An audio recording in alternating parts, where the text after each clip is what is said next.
9. Single life, a gift. What we are is a gift, and, like other gifts, chosen by the giver alone. We are not presented with an array of options. What would you like to be? How tall? What color? What temperament would you prefer? Which parents would you choose as forebears? So you are a woman, chosen from the foundation of the world, given to parents who had asked for a son, and only God knows how often and how profoundly I have thanked Him that ignorant prayer was denied. And before you were 20, you had given your heart to the man who is to be your husband, so you have not really known what it is to be a single woman. You have not been asked to struggle with that question. Relatively few women have to, for most women marry, and of those who marry, 90% do so before the age of 21, which means that they have not known what it is to be a single woman in the world. They have probably lived with and been provided for by their parents most of their lives. Many have been in college until the time of their marriage, as you will have been, and hence have had their time mapped out for them. No major decisions will ever have been entirely up to them. I have told you a little of my own perplexity about this issue when I was a college student, for I believed God was calling me to be a missionary and quite possibly a single one. I wanted to be a missionary, but I did not want to be a single one. It seemed that I was to go to Africa, and the only man I had any interest in was on his way to South America, the one place I had been quite certain I would never go. There came a day, only a week before I graduated, when that man and I had a talk about marriage and the directions in which God seemed to be leading us, and I remember his telling me then that St. Paul regarded single life as a gift. Well, I thought wryly, St. Paul did have some bizarre ideas and was certainly not to be taken too seriously in his view on marriage. What did he know about marriage? He was single because he liked being single, and I was suspicious of a man like that.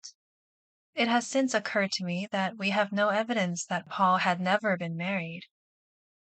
But, having now spent more than 41 years single, I have learned that it is indeed a gift. Not one I would choose, not one many women would choose. But we do not choose gifts, remember? We are given them by a divine giver, who knows the end from the beginning and wants above all else to give us the gift of himself. It is within the sphere of the circumstances he chooses for us, single, married, widowed, that we receive him. It is there and nowhere else that he makes himself known to us. It is there we are allowed to serve him. In 1 Corinthians chapter 7, Paul says it is best for each man to have his own wife and for each woman to have her own husband, because of the temptation to immorality. Then he says almost immediately, I wish that all were as I myself am, but each has his own special gift from God, one of one kind and one of another. To the unmarried and the widows I say that it is well for them to remain single as I do. But if they cannot exercise self-control, they should marry, for it is better to marry than to be aflame with passion. For the next 5 years after my graduation, until I married him, that young man and I waited on God, prayed, searched the scriptures, corresponded, and, on very widely spaced occasions, were able to talk about these matters. Was Paul setting the single life above marriage? It had certainly seemed so.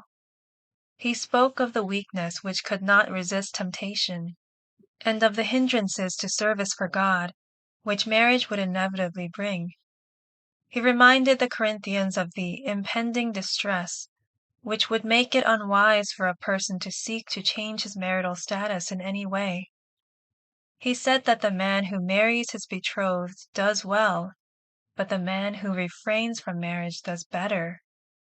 A widow, in Paul's judgment, is happier if she does not remarry, and he thought that he had the Spirit of God in this. No wonder we were confused, and no wonder that a man of your father's determination should ponder long and earnestly the apparent contradictions in this hard chapter. He longed for the better and happier way. He was determined to prove God's strength and grace sufficient to overcome the ordinary weakness of a man's flesh. He knew his own great attraction for women.